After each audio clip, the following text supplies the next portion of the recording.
Mr. President, sinasabi po nila na ito ay political persecution lamang at may kaugnayan din daw sa 2028 elections.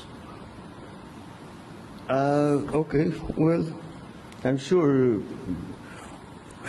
sasabihin nila yan. But this case started in 2017 when we were still members of the ICC.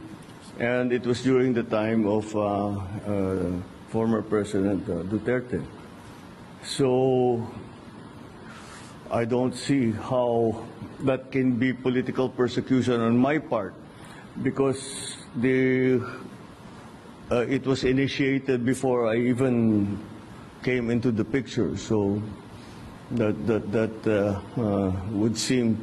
But once again, we have to recognize that, you know, of course, it's natural for people to put lalagyan ng politika, kulay ng politika. Pero sinundan lang natin yung ICC, yung Interpol.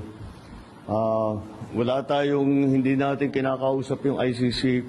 Marami silang hinihingi sa atin ng mga dokumento, wala kaming binigay. Yun lamang, hindi natin mahindian ng Interpol.